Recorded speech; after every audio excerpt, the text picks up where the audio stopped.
Hello, everyone. Welcome to our class tonight. My name is Jen Brown with Renew US, and I am so thrilled to introduce you to someone that I have been digital friends with for quite some time and followed both on the Facebook and the soon-to-be gone Twitter, it feels like. So without further ado, I'm just going to toss it right over to Roz because I'm so excited for this session. Thanks, Jen. I'm super excited too. So I'm putting a link to the slide deck. It doesn't have a ton of links in it, but it does have links to my email and that sort of thing. So, and I'm willing to send you more information as you need it. And I'll make a plea at the end, and I'm also willing to meet with anybody one-on-one or with any campaign that you might want to do. So I'm Roz Tedford. My official day job is Director for Research and Instruction at Wake Forest University Library. I've been a librarian for 26 some odd years. I've taught a lot of information literacy classes over the years. And then after the 2016 election, when sort of libraries sort of stood up and were like, whoa, all this fake news stuff, like this is what we do. Like, let us, right, come out and talk to folks about, our jobs are helping people find good, reliable sources of information. And so after that 2016 election, I started working with some colleagues at Wake, and we now teach on the regular credit-bearing classes about mis and disinformation. I've taught an entire one about algorithms. And then we do, my main partner, Hugh Womack, some of you all might see him in future ones because he does some other specialized things.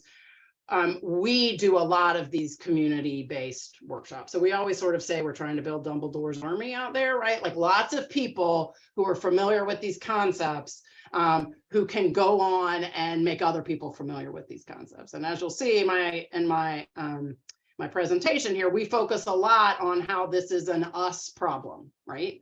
This is not a you problem. This is not another side of the aisle problem. This is not a red problem or a blue problem, right? This is a human's brains are messy problem.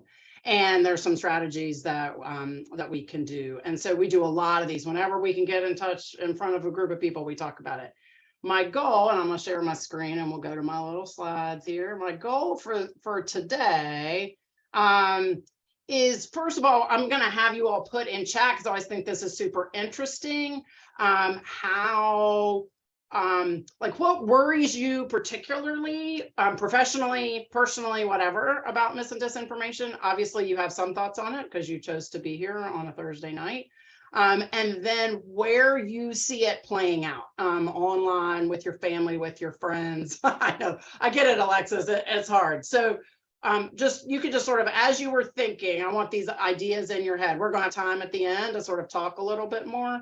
But I always do like to see what's on top of people's minds in this. We just came off an election, which actually, while it had a lot of mis and disinformation, it was not nearly sort of the cesspool problems of 2016. I do a whole presentation, by the way, on what Russia did, if y'all are ever interested about that sort of historic view about what actually really happened in 2016, and then how the parties sort of just took the Russian playbook and implemented it in 2020.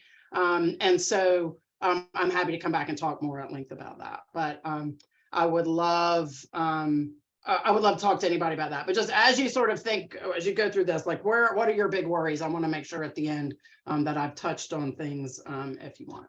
So we're going to talk a little bit about some definitions, because I think that's helpful. Types of mis and disinformation, what that looks like, right, in the real world. Then we're going to talk about why mis and disinformation is so darn sticky, and it has to do with the human brain and us, our brains not evolving, right, as fast as technology has evolved. So we're going to talk about that, because it's really important to understand that if you're going to have any hope of confronting it, either one-on-one with people, if a campaign, if a candidate's going to tackle it, if we're going to tackle it in our sort of personal relationships with people, either at work or in our families and friends groups. So that's my plan for today. So Claire Wardle, who some of you all may follow on the soon to not be there anymore Twitter, she's brilliant. She's a journalist. And she's one of the things I love about Twitter, despite all of its sort of cesspooliness sometimes, is that it allows me to follow all of the sort of people out there doing the work on the research about mis and disinformation. And she's come up with this sort of really nice sort of checklist of the kinds, sort of the main types of mis and disinformation. So I think that's good to go over that. So I did a whole animation on this slide, and it took me forever. So y'all be proud of me if this works. Here we go. Satire or parody, right? So this is The Onion, right? This is the Babylon Bee. These are those sites out there. These are, what, Elon Musk is now saying, you must mark yourself as satire or parody, right? But these are these things that are not true, but they're intentionally not true because they are doing it in a satirical, right, or as a parody. They sometimes do get picked up as true more often than we would like, but that's one kind. The next kind is misleading content, right? So I love this thing because this was put out by Occupy Democrats, who I'm not endorsing by any means because they're a hot mess. But I like this because it's exactly what I'm talking about. And this is factually true. And this was done in 2018. So I'm sure there's been with COVID, there were bigger one-day drops or whatever. So in 2018, this was factually true. But what it doesn't say is that 9 of the 10 one-day biggest gains were also under Republican presidents, right? So it is selective information intended to mislead you, right? It's not factually inaccurate. It is just a piece of a larger puzzle. And so numbers do this a whole lot, right? People pick and choose their numbers. Then there's imposter content, right? And this is about what 40% of Twitter right now, right? Is people pretending to be other people because they can and they can get a blue check, right? But this is where you are pretending to be someone saying something in an effort. And, Twitter and Facebook and Instagram, it's ridiculously easy to create screenshots of fake, right, posts about people. So that's what imposter content is. Then there's fabricated content. And so this was a meme that was going around the last time Beto ran, not this time, where they just took his picture and they took a quote. And notice they don't actually say that he said it on that quote, right? But the implication, what our eyes immediately do when you see a picture and some text, is assume that the person in the picture said that text, right? That's the way human brains work. We merge those two together, and then that got circulated in a lot of sort of the right side, Occupy Democrat, right, things that I can't believe Beto's such a horrible person. How could he say that? So that's fabricated content. Then there's false context, and I've tried to get a better picture of this, but I didn't. But this is where, like, there are actual pictures of actual gas prices, right? But the context they put around them is that this is what's happening right now, when in reality, these pictures have been around for a long time, right? And they don't represent what gas prices look like in 2021. And this kind of stuff was going around an awful lot about inflation. Then there's false connection, right? Which is, as those of us who have had college classes, right? This is false correlation. This is when two things happen at the same time, and one happens after another, and people blame the first thing for the second thing, right? So you saw this a lot in the beginning of 2021, that a lot of people who had been vaccinated were dying from COVID, right? And that was simply because the percentage of the population that had been vaccinated, right, was super high. And a lot of the people had COVID when they got vaccinated. When those early vaccines rolled out, right, for the elderly, for those, right, those populations, a lot of those people were already had COVID, and right, so it was always going to happen. But they blame the vaccine for those deaths, right? So that's false connection. This cat did not bring down this awning, I can guarantee you. And then there is the manipulated content. And I don't know if you all followed any of this, but Ricky Hurtado was running here in North Carolina. And this was an actual mailer that went out from our GOP in North Carolina. And they had taken a picture of him and they had photoshopped it to say defund the police. And so that is actual physical manipulated content. This was the Nancy Pelosi, like where they doctored the video of her, right? The audio of her. So those are sort of the 7 types of mis and disinformation. They fall into sort of larger buckets. Misinformation, I tend to look at as mistaken or misleading, right? So mistaken can just be, a friend of mine's mother-in-law who at the beginning of COVID sent her the text of the thing that you should gargle with like hot water, right? Because someone told her, right, that was going to cure COVID, right? She wasn't intending to lie, right? She was mistaken about that. And then there's misleading, right? Which is intended, right, to mislead people. And then there's disinformation, which is knowingly false from the get-go, intended to lie, right? Intended to elicit a particular response. So those, and then there's sort of propaganda, which I teach college students, so a lot of them, they don't remember Cold War propaganda or whatever. So the idea of propaganda, we tend to lump in to there is an organizing force, often a government, not always a government. You could certainly have corporate propaganda, right? That it is propaganda done in service to some sort of organization, right? Often a government, not always a government. So that is mis and disinformation. It's important to remember about mis and disinformation that it is a tool, right? It is a tool among many other tools in information toolboxes, right? And it is not new. It has been around for centuries. We do, when I teach our classes on that, we do a whole exercise where we give our students each a different sort of historical example of mis and disinformation long before the internet ever, right, came in. So it is a tool. It's a tool that's been around a long time. Candidates have been lying about each other for a long, long time, right? This is not new, right? The Roman emperors, the right Egyptian rulers. It's a tool that is used to gain power, right? Political power, but could also be other kinds of power. Could be economic power, right? Could be sexual power. Could be like whatever. Could be power. Then the other thing it's used to do is to get control over a situation, control over yourself, control over other people, right? So that is sometimes absent of politics, but it can be used, right? This is right, gaslighting. This is all of that, right? When you use that to try and gain power, it can be a tool used to gain money. It is now in some countries. North Macedonia is the one main example. It is one of the primary economic drivers. So there are companies there, and all they do is churn out mis and disinformation. And some of their companies churn it out for the Russian government, for other people. And some of them just do it to be put up on websites because they can drive a lot of traffic to those websites and they can sell ads on those websites. So when you have whole economies that don't have a lot of other options, right? This is an economic model, right? And they don't have an agenda. They're not doing it because they believe that Russia should own Ukraine, or that Ukraine should be independent, or that the Philippines should have this particular leader, or that Donald Trump should or shouldn't be president. Like, they don't care. They're doing it because they can make money off doing it. And they can feed their families, and they can, all of that. And then the last thing, and this is, I think, incredibly something that I really, really want to get across today, is that you can use mis and disinformation to create a sense of belonging among people. And we're going to talk about this in a minute, but belonging is one of the greatest human drivers, right? We want to be part of a group.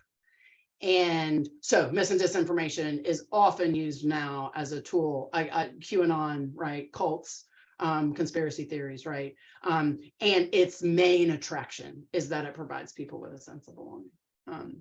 In a culture where more traditional ways we used to find belonging, right, have fallen to the wayside. So in person, right, office experiences, church attendance is way down, right, all of those other things. So it's important to realize it's a tool. It's also a system. And this we teach, like when I teach classes, I go way deep into this, but you just have to keep remembering there are people who create the mis and disinformation, there are people who distribute the mis and disinformation, and there are people who consume it. But just like any system, like the illegal drug trade, like any sort of system, the only real way you're going to stop it is to stop the demand. And that means tackling the human brain and tackling people, right? We are the problem. Like, you can blame the, right, whatever. If no one ever wanted to take an illicit drug, I mean, don't get me started. I think all drugs should be legalized, but in theory, right, if we're going to keep things illegal, then then the only way to stop that system, right, is to just stop all demand, is to have no one, right, need drugs, have, right, healthy mental health systems, all of those sorts of things. So you got to tackle it at the consumer level. When what we often want to do is yell at the creators and the distributors. Now, these are not three, like the Venn diagram of these three groups of people are not separate circles. There is a lot of overlap. Sometimes the people who create it also distribute it. Sometimes the people who distribute it also believe it, right, and consume it. Sometimes the consumers go on to create more, right? So they overlap in the Venn diagrams. But I think this is an interesting way to think about mis and disinformation. Here's what it's not, right? It is not the sole propriety of one side, group, or party. It is not, and it is so easy when you are on a particular side of an issue to think that the entire problem is the other side, is the other people, is the other party, is the other country. is the other, gender is the, like, whatever, right? That's the way, I mean, that's a human brain thing too, right? We want to blame our out groups, right? We want to say it can't possibly be my in group because I have a sense of belonging here, right? But so it is not used by that. It is also not insurmountable. Sometimes it feels that way, and trust me, someone who teaches it and follows it and has to go into some pretty dark corners of Twitter and the internet in order to track down some things. It's not insurmountable. And it is also not something, and this is something that the people who are smarter than me on Twitter have been emphasizing in this last election. And Jen and I were talking about this right before this happened, which is, the big steal, right? That mis and disinformation, that the election was stolen, that seems to have, and I don't have everything as laminate in here. I don't have a single thing that's actual wood, but I'm gonna knock on wood about that. But that seems to perhaps have peaked as a trope, as a story, as a mis and disinformation thing. Thank you, Jen, for knocking it for me. And that it's on the downswing, right? The people who were curing ballots, the people who are tracing the threats, the intimidation, all of that, it was way lower in this midterm than they anticipated it being, which shows that, like everything, it has peaks and then it can die off, right? There is a tipping point, which I think should give us all hope. And that, I mean, granted, some other mis and disinformation is going to pop up in its place, but they don't all become this sort of ever increasing wave of mis and disinformation. Like, there'll be different threads that come. And the last thing everyone needs to understand is that when people say, I just don't understand how people can believe in whatever, QAnon or whatever, my first response is always, oh, the easiest thing to explain is why people believe it. The harder thing is to get them to not believe it anymore, right? Is to make them change their mind. And it is not without explainable appeal. And that is because the human brain, and this is going to make us all depressed here, but our human brains evolved tens of thousands, 20, 50,000 years ago, right? And they evolved to keep us alive in particular environments and in particular social situations. And the evolutionary process is incredibly slow. And the human brain simply has not caught up with the rapidity of information spread in technology, right? There is no way evolution, right, was going to do that. So there are certain things inherent in being human and in our human brain that make us particularly susceptible. And there's reasons that our brains develop this way. It just doesn't serve us so well right now in this current moment. So first of all, we are master pattern recognizers. We had to be able to look at a field and understand where the water might be, or where the look at a field of grass, and when something is moving in the middle of that grass, be able to recognize that that might be a threat coming towards us, right? Our brains are forever looking for patterns, to the extent that we often see patterns when patterns aren't there, right? Our brains are desperate to put things in order, to rank things, right? I just was listening to a really interesting history podcast the other day about Neanderthals and Homo sapiens, and what may have differentiated them. And one of the sort of things now is that people are thinking we may have been better pattern recognizers than the Neanderthal brain. There were also more of Homo sapiens coming up from Africa. Neanderthals were just located in a less hospitable thing, right? So number one, so that means if someone says, hey, something's not right here, maybe there's something more to that, then our brains jump on that, right? We're like, ooh, maybe that's a pattern. Ooh, right, that's really interesting. Our brains dislike ambiguity. We like answers to things, right? And so even if those answers end up being false, having an answer makes us feel calm and safe, right? So if someone can say the reason that X is happening to you is because of Y, even if Y is not the reason, we feel like we have an answer, right? And that is very comforting to us. So we latch onto that. We look for things to blame when things go wrong, right? This is, I mean, all of us. And the bigger the thing is, the bigger thing we want to blame. Jon Stewart has this brilliant thing, and I don't have a link to it. I can send it out later if anyone wants it. That is looking at what's called the proportionality bias, which is the bigger something is, the bigger of an explanation we want. So people didn't want just some dude in a book depository to be the reason that JFK was assassinated, right? So they were like, well, that can't possibly be it. And the same was true with coronavirus. We don't want it to be that it was just, it just happened. It just happened, right? And however it happened, from an animal to a human or whatever, like that's not good because it changed our whole world. We want something big. Human beings choose our in-group over our out-group, even when that our in-group is wrong, right? We crave community. For those of you who've done education classes, Maslow's hierarchy of needs, right? Once we are sheltered and once we are fed, we want community, right? And we stick with that community, whether that is sometimes our family, could be our loved one, can be our gender, can be our college fraternity or sorority, like whatever our in-group is, our political party. We stay with that often long past when we should stay with that particular group. We're naturally suspicious of things and people we haven't seen before, but the more we see something, the less suspicious we are, which doesn't bode well when Twitter can just suddenly flood our feeds with a bunch of lies. Lots of research shows the first time we see something, we may think it's a lie, but by the 100th time we see it, we're suddenly believing it, right? And that's just a human brain thing. Our brains develop shortcuts to decision making, like it's their job because it was their job, right? Like that is it. And we're going to talk about some of those, right? These are cognitive biases. These are ways our brain does not have to wake up every morning and analyze over every single decision we make, right? We would never get anything done. So our brain has shortcuts and it takes shortcuts, and often those shortcuts lead us down not the best path, especially when it comes to interpreting information in an online environment. And the last thing is we believe what our eyes take in over what our other senses take in. So that's right. So if we see a picture, even if it's been doctored, that's stickier in our brains than if someone tells us the opposite of that. So that's sort of the human brain. So then I'm gonna do a little thought exercise here. This is a fun one. Okay, I'm gonna walk into your homes and I'm gonna have a poster, not the original, but a poster of these two things. And I'm going to tell you, you have to hang one of them up over your sofa. And you don't have a choice. You have to do it. I don't know what my leverage is, but let's pretend you have to do it. But you don't have to pay me for it.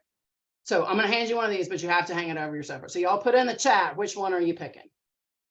Picture one or picture two? Just pop in there. Yep. Second one. I like the second one. I'm a big architecture fan, so I like lead to that. Oh, the first one's a conversation. I'll tell you a little bit about the first one in a minute, but conversation piece number two. All right. So here's the deal. What if I told you that that second picture was painted by Adolf Hitler? Because it was. He was in art school in Vienna before. Anyway, he was told he wasn't very good, and that pissed him off. And now we know what happened after that, right? Right. So people are like, whoa. So in that scenario, I'm expecting a lot of y'all are like, you know what? Picture one's looking real good to me, right? Yeah, I'm like, here we go. Well, we're moving to picture one, which, by the way, is artificial intelligence. They put in a bunch of pictures, portraits of people from art galleries all over the world, tens of thousands of them, and then they told the AI to create a portrait, and that's what it came up with. Anyway, so that's what picture one is. So here's what happened with that, right? You were presented a choice, you made your decision, you took on new information, and some of you changed your mind, right? And in a perfect world, that is what would happen with human beings. We might have an opinion, we might have made a choice when we are presented with additional information. If we don't like that additional information, we would say, yep, you know what? I'm going with picture one, right? And in a perfect world, there would be no shame around changing our mind, right? There's right. Oh, so there, yeah. See, now y'all are getting creative, right? Like you're like, huh, what can I do? One of my first times I did this, the student was like, well, were these originals? Because that Hitler one might be worth more money. And I'm like, oh God, y'all. So I always have to stipulate that it's not the original on that, right? So in a perfect world, we could take on new information. We could change our mind. There would be no shame involved, right, around changing our mind. This is what I want my politicians to do. It's what I want my friends to do, right? It's how I want the world to work. But imagine if instead of me walking into your home forcing you to hang these two paintings, imagine that you had picture number two and you found a bunch and you didn't know who painted it. And you found a bunch of other paintings online by the same mystery painter. And you found a community online. And they were all like, hey, let's get together. right? We're going to have a Facebook group, or we're going to do whatever. And we're going to, right? And we're going to spend a lot of our time together, and we're going to talk to each other, and we're going to build a community. And maybe we're going to have a conference, right? And we're going to travel. And maybe you paid $10,000 for that picture and everyone else did for their pictures. And so you have a lot invested in it. And then 10 years down the road, someone tells you Hitler painted it. You're much less likely to change your mind about that painting at that point, because it has become part of your identity. And the more things are part of our identity, the less likely we are to get rid of them. And that's because of, right, cognitive biases and logical fallacies. And I'm not going to spend a ton of time on these. Some of these you all may already know, but the cognitive biases are those shortcuts our minds take. So confirmation bias, we're much less likely to believe something that agrees with what we want to be true, right? If I like candidate X and you tell me something new about candidate X and it makes them seem even more appealing, I'm way more likely to believe it, even if it's just a flat out lie about candidate X. If I dislike candidate X and you tell me something about them that's negative, I'm way more likely to believe it because I already dislike them, right? Backfire effect is when you really believe something strongly, even if someone presents you proof that you're wrong, you're actually more likely to sink into your beliefs, which is depressing when you think about it. Illusion of explanatory depth and Dunning-Kruger has to do with expertise. People who know a little bit about things are way more confident in their knowledge than the true experts, right? And true experts are much more likely to be sort of hesitant in claiming their expertise because they know what they don't know. And people who know just a little bit about something are like, I am suddenly a vaccine expert because I once had a vaccine when I was 12, right? Or because I have a friend who was a nurse, and right, and that, and the problem is we believe confident people over people who are not confident. So the more confident someone is, the more likely we are to believe them. And if you are more confident, the less you know about something, you can see how that plays out, right? Framing effect, we all know this, how something is framed to us. If something is framed, if a yogurt is presented as 80% fat-free, we're going to think it's better than if it's presented to us as 20% fat. It's the same thing. If something is 80% fat-free, it is 20% fat. But the 80% fat-free, that framing makes us more likely to like it. False correlation, right? We talked about that before. That's when one thing happens and then something happens after it, and we assume the first thing caused the second thing. Availability cascade has to do with the more times you hear or see something, the more likely you are to believe it. So cognitive, so this is the way our brain works. And so marketers for centuries, and if y'all watch Mad Men, you know some of these tricks. You can then take advantage of our cognitive biases by framing arguments in particular ways, right? So people don't make great decisions when they're afraid or when they're angry. So if you appeal to their fear, right, you can drive them towards a particular decision. You can put somebody in a white coat and call them a doctor, maybe even a New Jersey doctor, and right, going to Philadelphia, although he was actually a doctor, right? But we just naturally believe people that are presented as experts. This is why all these like fake actors who say, right, who are in medical commercials, they put them in white jackets because our brains automatically believe people in white coats. Ad hominem is stacking the person, not the argument, right? Anecdotal evidence is the whole, I smoked till I was 80 and I didn't ever get cancer, so smoking can't be bad for you, right? So it's like the one, you have an N of one on that slippery slope, right? If you can make people afraid, if you can say, well, if we vote for this particular right, then they're going to be put in litter boxes and bathrooms, right? Which is exactly what you see in a lot of arguments these days. Sunk cost fallacy is strictly the more you have invested in something, the less likely you are to change your mind. Algorithms are incredibly important, and I'm gonna skip a little bit of this and we'll go on to the next thing, but it's critical that we understand that we do not choose what we see online. Our platforms choose for us. Even when we are following people, even, right, no, other than Tumblr, for those of you who are old enough to have ever been on Tumblr, there is not a single really timeline that works purely chronologically. They're deciding what's important to you. When you search on Google, no matter what you do, oh yay, Alexis, I'm actually still on Tumblr too, because I have this whole side obsession that's celebrity conspiracy theories. Because I just find them completely fascinating. And so I'm on Tumblr to like monitor like a few celebrity conspiracy theory things. I find it super fascinating. Like fandoms are still on Tumblr. There's still interesting things on Tumblr. So I find it really fun and devoid of a lot of the stress of other things. So algorithms are really important. Jen, if you want me to come back and talk about algorithms, I could do a whole thing on algorithms and how they work. online in search, right? How they contribute to mis and disinformation. And yeah, and I would love to do that. It's one of my favorite things to talk about. So let's talk. So now that I've depressed you all about how the human brain is really bad, let's talk about some personal tools and strategies. And then we're going to talk about sort of in sort of a campaign light, and then we're going to talk about it and how you talk to people, because I think those are three things that are really important. So first of all, there's a lot of evidence that shows one of the best ways to inoculate yourself from believing mis and disinformation is simply to pause and to ask why you are so quick to believe something. So the more you can be aware of your own blind spots, right? Like, I mean, you could tell me Dolly Parton shoots puppies tomorrow, and there is not a chance in hell I'm going to believe you, right? I'm just not going to believe you. Right? And Minions, I'm obsessed with it. Like, so we all have blind spots, and maybe they're our candidates, maybe they're our party, maybe they're our family, maybe they're our state, maybe they're our gender, like whatever, maybe they're our spouse, like we all have these blind spots.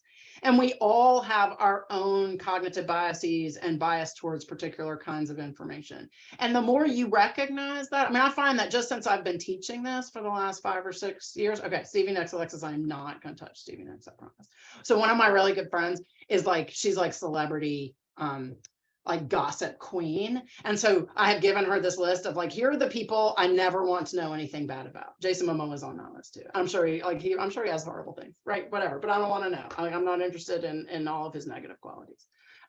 So we all have these blind spots, and there's a lot of research out there that shows just knowing that will make you pause and sort of question your content. It might make you question where you're getting your information from, right? So you got to be suspicious of all social media sources. And I hope I'm not going to break anybody's heart here, but I have to say TikTok is particularly scary to me.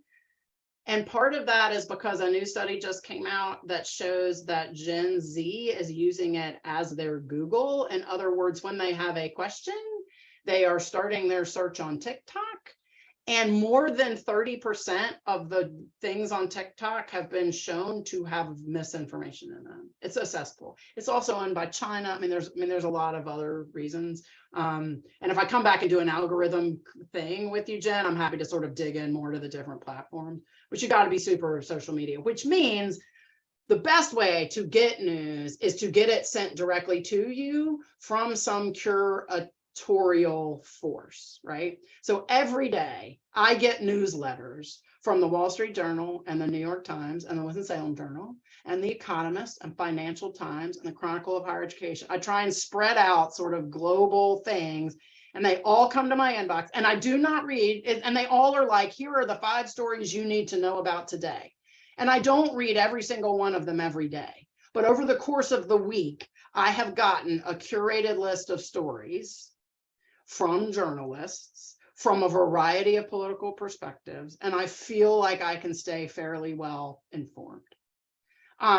That is a far cry from the stories from those outlets that would have ultimately shown up in my Facebook or Twitter feeds, right? Because those are just going to be the ones that make people scared or afraid, or about sex, or about killing your parents or whatever, right? Because those are the ones that get engagement, and the more things are engaged with, the more eyes they come in front of. So the other thing is that the more you can pay for your news, the better. The death of local journalism, to me, is one of the greatest threats to our information environment in this country, because the New York Times is never going to send someone to sit in our Forsyth County, North Carolina Board of Education meeting. So I pay for my local WFDD, my NPR station. I pay for the Winston-Salem Journal. I pay for the Winston-Salem Chronicle, which is a black news outlet here in town. And I pay for, is it Triad City Beat that now has a subscription thing, right? And I pay for, which is an independent online only thing. So I pay, and all of those together are probably less than I'm paying for Netflix in a month. And I always tell our students, if when you get out of Wake pays for some of these things for me, which so I'm lucky. But when you get out, if you can afford to pay for things that are purely entertainment, if you're going to pay for HBO Max and you're going to pay for these, then one of those lines in your recurring monthly expenses needs to be good information. We just can't assume right? So you have to pay for it. There are browser extensions out there, and I'm happy to talk more about these. You can Google NewsGuard, HealthGuard. These are just browser extensions that'll put little green checks or red exclamation marks next to news sources when you're in your browser. My beef with NewsGuard is that it's kind of you get a green check or a red exclamation mark. There's not a lot of nuance there. But it does tell, they do a nutrition label for every news source. So it'll talk about whether it exposes your their donors and all of that sort of thing. So again, it's not perfect, but it's a help. Bot Sentinel, I love Bot Sentinel. It's a plugin for Twitter, except that Twitter's not going to be here much longer. But what it does is sort of give bot rankings to me. Resist the temptation to be the first person to share information, because the breaking information is almost never accurate, but it's the thing that gets out ahead of the real story. There's a SIFT method that's out there, which is really, I like, which is stop, take a breath, investigate, see if any other news outlet is reporting this, right? Like, is this just this one friend of mine that's just tweeting a bunch of nonsense, right? Or is this actually something that's happening? And then if you can, trace it back to the original source. And then the last thing, and I cannot emphasize this enough, is that if you make a mistake and share something that's wrong, correct it publicly, because we have this whole environment of shame out there. And the more we can normalize being like, whoop, y'all, I was wrong about that, should never have shared that, the more we can normalize that and not punish people. And don't shame people for sharing misinformation, like correct them quietly. So that's your personal tools. Whoops. So I've thought a lot about campaigns and how they can think about this. My first piece of advice is let's not insult entire swaths of our population, right? What you say privately about swaths of our population is one thing, but let's not just go out as a candidate or as a campaign and sort of claim the other side as a bunch of idiots, right? And I follow a lot of politicians on Twitter, and I saw a lot of them making this mistake in this round. And that is, I can't believe people who would vote for my opponent are so stupid, right? That's not a helpful way. Humans are messy, and our brains can hold contradictory things to be true, right? I despise the thought of giving Elon Musk a penny, and yet I'm probably going to stick with Twitter until the site goes down, right? And I just have to say that's inconsistent, right? That staying on Twitter is putting money in the pocket of someone who I think is really just a horrible human being. And I do occasionally eat Chick-fil-A, and then I turn around and donate to a human rights campaign. We all have these contradictory things, and those are the people who want to vote for us and maybe the people who don't want to vote for us. And the more we can think about voters as humans and not lumps of conspiracy theorists or whatever, the better. And keep in mind, you think your in-group is under attack, you're going to cling to it more and more and more strongly, right? So it is actually counterintuitive if what you want to do is sway voters. Pre-bunking is critical, and there's a lot of new, really interesting information out there about this, and I wish more campaigns had done it this time. And that is to get out ahead of the misinformation and say, here's what they're going to tell you about me, right? Here's what's coming. And actually, there was some of this done, I think, and maybe one of the reasons we haven't seen quite as much sort of claims of vote tampering was that there was some of this messaging that was out there, was that here's what's coming. They're all going to claim if they lose that they lost because it was a rigged election, right? And the more you can get out and pre-bunk what the misinformation that might be there, then when it happens, people are like, oh yeah, they told me this was coming, right? And not, oh my God, right? This thing is obviously true, right? If you can put it in, it's sort of an inoculation. It works a little bit like a vaccine. And it's not a perfect thing. It's not always going to work. But I would love for this to be in more sort of Dem and progressive messaging campaigns ahead of elections, which is, right, here's what's coming, and here's why you shouldn't believe it, right? Keep in mind that there are really good reasons people believe conspiracy theories, and it goes back to all of those things about belonging, right, and the way our brains are messy. I do also think politics is complicated. The economy is complicated. Inflation is complicated, right? Human rights are complicated. Voting is complicated. The prison system is complicated. And people, when you distill things down to the reason this bad thing is happening is because of why, that's easy and digestible. And people are like, okay. But if you can go down to a smaller chunk, right, and break issues down into those understandable chunks, humans can understand that. right? Like we are capable of this. But it has to be done. There are a few, I think, really good messengers at this. I think Elizabeth Warren is really good at this. I think Pete Buttigieg is really good at this. There are some messengers out there, I think, that are really good at taking complicated things, taking an understandable chunk and really explaining it in plain English. I'm sure there are other ones out there. Those are two that that I find when I see them, and I'm like, that's a really good way of phrasing that. Like, that's a really good thing.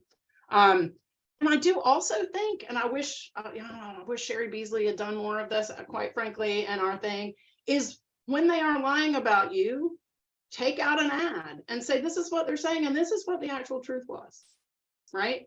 Because otherwise the lie is just going to sit out there. And I think if you can be seen fighting back, then that can be really powerful. To be like, because you're just presenting them with another side of it. And I mean, I don't know, I'm not a comms person, so maybe there are a bunch of comms people sitting here going, that totally doesn't work. But I actually think that we haven't really tried it. So do we know if it works? Right? I saw something today that was like, one of the ways you can do this is to take out billboards, right? Static pieces of information that people are driving by every day, and just show the truth. I mean, and also this goes without saying, which is really, don't lie about your opponents, right? Like it is very tempting when you're campaigning, but sometimes we do have to sort of, right? I mean, I think you can certainly call out opponents, but what you don't want to do, right, is just turn around and flat out lie about your opponents in order to scare people. I would hope that we can find other ways of doing it. Oh, that's lovely. As a Dem, that's good. Okay, just let me at them. Anyway, I'm also willing, by the way, to come and talk to campaigns about this. If it would help to have someone outside of a campaign come and talk to your campaign about this stuff, and I can show you the actual research about this. I didn't link to the research in this. I have a Zotero library that is like hundreds and hundreds of things, so I can honestly send you links to things as well. But sometimes I do know that having an outside person come and show the research that some of these things help. And then the last thing I want to talk about, and then I'd love to take questions, hear your own thoughts on this. And that is, it's really important. Some of these are straight out of the deep canvassing. Jen, I know you've done deep canvassing work. People's minds. So people often ask at the ends of these things, how do you change people's minds? And I would love to tell you that the research is super clear, and all you have to do is these three things. But changing someone's mind is one of the hardest things to do. And it is not going to happen in a Facebook spat. And it's not going to happen in a Twitter, exchange, unless those people who are in that group are people you already know and trust, right? So Jen, what you've done in Fearless, right? You see people's minds getting changed, right? Not always. Sometimes people get offensive and they leave, whatever. But as a general rule, when you are in a group with, so we're sort of, you trust that we're trying to move in the same direction and get better about things. This can happen in families, right? Talking to families, people they trust. I mean, this is why doctors one-on-one have had a better rate of changing people's minds about vaccination than any public health campaign was ever going to have, right? Because you have picked your doctor and you were sitting in that doctor's office, and they're going to say, I have given this vaccine to 500 patients and not a single one of them has died, right? But that's a trust relationship that maybe has built up over weeks, months, years. But so the research out there has some things that do work. And this is all under the guise of you're trying to foster, a deeper conversation with someone. Number one is you start with common ground, right? So I saw, I was in one training at one point for canvassing, I think, and they were like, sometimes when people are really belligerent, one of the things you can do is say, I bet you and I can find one thing we agree on in 5 minutes. And I'm going to say something, and then you're going to say something, and I bet you inside of 5 minutes, we'll figure out something we agree on, right? So you can kind of make it a game. But on something like the gun control debate, I have had, because I have different people in my life, one of the things you can start with is to say, we both want our kids to feel safe in school, right? What we differ on is how to get there. And if you can start at a place that you agree on, we may be able to say, what we would really love to do is reduce the number of unwanted pregnancies in this country, right? And our approaches to the abortion question might be different, but we might have that common goal. If you can start with common ground, this is one of the things, I don't know if you've seen any of those sort of viral videos that go around where they bring people together that don't know each other and they put them in a room and they give them like a shelf to assemble and they give them the instructions like an IKEA shelf. And so they give them like 30 minutes, right, to do that. And before they've gone in, they've asked them questions about sort of the other party. What do you think about Democrats? What do you think about Republicans, right? And then you go in there and you get this like IKEA thing and you assemble it. And at the end of that, they reveal that the other person is a Democrat or Republican. And people's thoughts on Democrats and Republicans the temperature has come way down on that simply because they've worked towards a common goal. So that's interesting. I mean, another part of our whole problem, I think, in the country is that there's not a lot of places where we encounter people who are different from us anymore in the real world. And the military is one. I would love to see an increase in sort of the Teach for America, the sort of national service that is not military, because I think that's another way you can do it. Another way that research has shown that you can get people to start changing their mind is to ask people questions, right? So if people are spouting off about how they don't want CRT taught in schools, you don't say, well, that's ridiculous. CRT isn't taught in schools, which is what my gut reaction would be, right? But it's to say, so when you say CRT, like, what do you mean by that, right? And get them to explain that, because then that can give you an in, right, to start a longer, deeper, more meaningful conversation. So if people are saying, oh my God, the crime is rampant right here in my, perfectly gated community. Sorry, I'm letting my biases show, right? Then you don't say, well, that's ridiculous. You live in a gated community, right? It's not, crime isn't here. But you can ask them, so what makes you feel less safe? And if what they say is the media I'm consuming keeps showing me, because like if you turn on even our local news, the first 10 minutes is just about murders. And it's not even murders in Winston-Salem. Right? It's like, they'll be like, so-and-so, 12 people were killed in California yesterday, right? So there is a reason people feel like crime is going up, and that's because the media covers, everything. Another good question, I think, is if you, if people are complaining, ask them what the main problem is they'd like to see solved, right? That gives you an end to talk to them.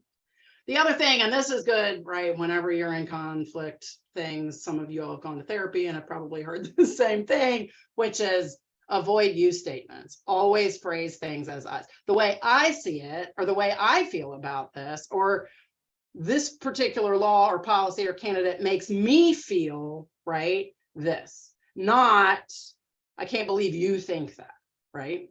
So you talk about yourself, tell your own stories, right? Telling stories is a huge deal. One of the things, there was an interesting sociological article that came out because there were people back in the 90s who had sort of said it's going to be 2050 before gay marriage is legalized in the United States. And they had thought this. Lots of very smart people had thought this. And then suddenly, like bam, it sort of really happened over a really short period of time relative to American history. And people were like, I wonder why that happened. Right? Why have we gotten to this place where 70% of the people, even a lot of Republicans, right, think gay marriage should be able to happen? And one of the things they pointed to was the opinion started to change after National Coming Out Day was a thing. And they started hearing people's stories. And they started realizing that people that they loved, that were in their church, that were in their community, that were in their school, that were their kids' friends, their friends, they heard their stories. And so storytelling, I mean, those of you who have done deep canvassing, I mean, you listen to people's stories. People telling you their story is an incredible way to make a connection with someone. Ask them their story. And then the last thing is to remember that fear really works. Really, really, really works. And the right has mastered that fact.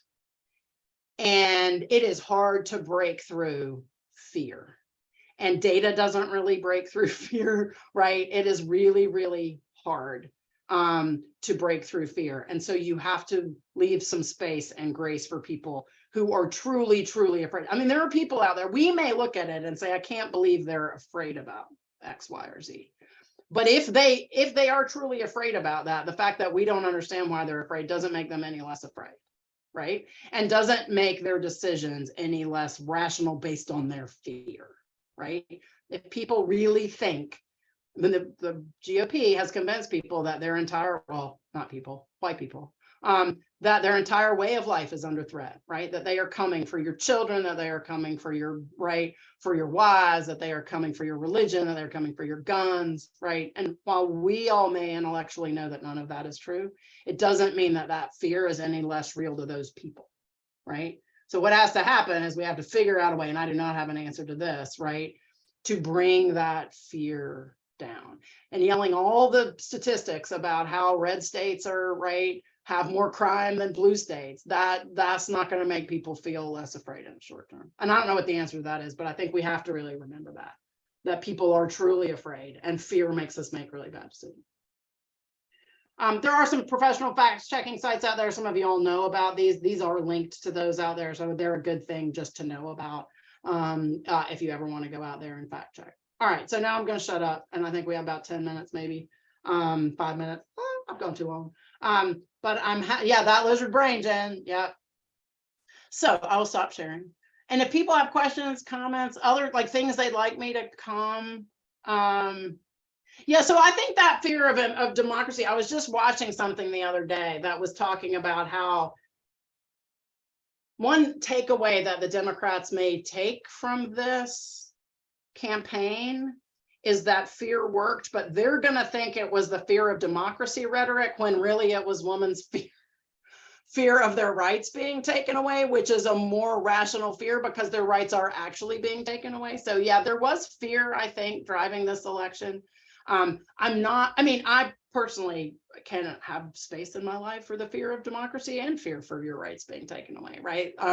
So it remains to be seen what like upper level Dems take away from this whole thing, right? About where fear was, but fear works. That's why people use it, right? I mean, like you know, and part of me is like, well, if it's going to get the right candidates elected, we should use it. But then the other right part of me is like, ugh, is that really how we want to get selected? So again, that's the messy me, right? Who can like think both of those things. So yeah, so that whole fear thing, I mean, fear number one works, right? I mean, if you know, fear, any of y'all are parents out there, right? The number of things out there on the internet that are convincing you that you're going to kill your children, luckily might have made it to 16 and 19 relatively intact. But yeah, because and you'll buy anything. Fear of being ugly, fear of being fat, right? it's a whole fear industrial complex out there, right? It's a political complex, but it's also, right, it's a gun industrial complex, right? You convince people they're coming for you, and you can sell a whole hell of a lot of guns. I want to say if folks don't have questions now, I know that many of you are coming off of a campaign. You're so and thank right. you. I meant to thank you at the beginning for all your work. And I want to thank you while folks are thinking of questions or saying, because I was going to ask you about dropping your email. So it's perfect that it's on this deck already. Yeah. Which is amazing. Very easy. So folks can definitely. Yeah, there's one thing. So can you show the list of fact checking sites again? You got it. Perfect. Thank you for also dropping it in the chat. Love that. Here we go. Let's go back. There we go. So I can talk a little bit about these. So Snopes started as an urban legend website. I actually started as a newspaper. The nice thing about Snopes is that it does more than just political fact checking. And the thing about Snopes, it has gotten a rap for being a left-leaning site, whatever, and it's not. But all it does is link you to the actual information, right? They don't have an opinion about things. In another life, I'm a fact checker. I think that would be like the coolest thing. PolitiFact is particularly political rumors and whatever. They have a North Carolina bureau. And this is out of the Poynter Institute, which I think is University of Southern California, UCLA. Anyway, one of those institutes. Annenberg Public Policy Center has factcheck.org. Then Washington Post and New York Times both have fact checker. Oh, and then I should have taken out that subscribe via WFU because y'all can't subscribe via WFU. I will say though that all of these, the fact checking things are free, even on the Washington Post and the New York Times fact checker. And like the one time I will, right, the facts tend to be left leaning, right? I mean, I do think that's right. I mean, that's true. And there's a whole kerfuffle about Snopes, and sometimes when you log on, they're asking for money, and that's because it started out as a husband and wife, and they've had a really nasty divorce. And so there's some legal things. So they do sometimes ask for money to keep it going, but it is not because it is politically biased one way or the other. So, so that's good. I also tell people a lot of times, like if you ever stumble upon a news source, for example, and you've never heard of it before, the quickest way to figure out what kind of news source it is to look it up in Wikipedia. And if it's not on Wikipedia, you usually need to skip right on over it. There's a whole thing now called pink slime news sites that look like they're local news sites. And they're really just this one or two companies that run all of this like stuff. And a lot of them have things. The Falun Gong out of China runs some really sketchy sites that look very professional and very newsy. So if you ever have a question, I mean, I can show you if you want to see what, here, I'm going to share my screen again for those of you. So if I go to Google here, oh, I need to find out if I logged in to my NewsGuard site. Let me just do a Google search. Help her do. Let's do like, and we'll go to news. So when you are searching, yeah. So I'm not logged in because this is a new computer. There we go. Hang on. HealthGuard does the same thing. I'm already a subscriber. Okay, there we go. Let me just sign into this and y'all can see what it looks like. Accept all your cookies, all that. So now when I go back and I reload my election results, do you see these little green checks that pop up? It does it on Twitter too, right? It'll do it on Facebook. So but it's in the browser. Now there is an app and you can go to the app and like type in a site and it'll tell you. But if you're at one and you're like, okay, here we go. And if you hover over that little green check, it shows you, and then you can look at the full nutrition label. Now this costs $1.99 a month or $2.99 a month, but I'm happy to pay that. I do think it needs more nuance. I do. It'll put a little red exclamation mark if it's, and it does it now for Fox News and MSNBC, which actually I'm not sad about, because they are primarily opinion, right? Opinion sites. And if it's satire, it'll have a little smiley face next to it. So again, this is like a super shortcut way to sort of say, yeah, somebody's take a look at it and it's not horrible. But you see how they give them the little rankings? But the green check lasts all the way down to like 50.5 or whatever. And the red, right? And so I would love a sort of proceed with caution, right? Option in the middle there. So maybe someday they'll. But they also have a HealthGuard one that is free, was free the last time I checked it, that does the same thing for health sites. So, right, Mayo Clinic, it's going to give the thumbs up to, but like, my free cure for cancer.com, it's not. And again, those are sort of, I mean, I could bring up Twitter too, so you can see. The other thing, Bot Sentinel, if you use Twitter for its remaining days, oh Lord, I guess I do what my password is. I hope it remembers it. There you go. I apologize. I have no idea what's going to come up on my Twitter thing. But you can see if you have the Bot Sentinel extension on, which is just a Chrome extension. I think it also is, there's a Firefox extension and a Safari one. It just will let you analyze any account for their bodiness. And then it will rank, so ones that it has analyzed, it'll say normal, problematic, suspicious, whatever. You can see I follow mostly normal people, but occasionally, like if you go, always go over here. You can always find really weird people in the like trending things, which I almost never. Oh look, right. So it's like normal, satisfactory, something, and then pretty much definitely a bot. Anyway, so that's just, again, it's just a way to sort of, but now, I mean, nothing on Twitter is useful because you can now buy your blue check and all that sort of stuff. So, I mean, it's a hot mess. Twitter's a hot mess. And, Alexis, do you use the dark mode on Twitter? So many people do. And then people are like, I don't have a blue check, I have a white check. And everyone's like, that's because you're in the dark mode, and it's in the dark mode, it's white check, not blue check. Twitter's just dying in real time, and it's dying in real time, not not due to any real inherent flaws in the platform, right? Like Facebook's dying. Facebook's dying because young people are not using it. But Twitter's a pretty basic, platform, and he's just running it into the ground, which maybe was the plan all along. But that's a conspiracy theory, and I try not to dig into those too much. I try to avoid jumping right into conspiracy theories, but sometimes I'm like, Regardless of the reason it's burning, it's burning. And I really want to say thank you so much. I loved it. This was so fun. Happy to come back. And yeah, no, I already actually messaged our movement politics director, and I was like, we need to take advantage of this resource. Awesome. So and I'll come to any campaign if y'all want me to come talk to people off record, on like there are things that I can't really do in terms of politicking and that sort of stuff because it's not my skill set. This is my skill set. So let me help campaigns, let me do whatever I can do to help better candidates, run and get elected. So I'm happy to do that for any campaign. Thank you so much. We've already I'm going to send this to a few people that I know that couldn't be here tonight. And everyone that is here, you will get an email from me. You will get the recording. You will also, I'll CC Roz on it. So you get the slide deck as well. Yep. And have a wonderful night, everyone. Thank you See so you much. Later.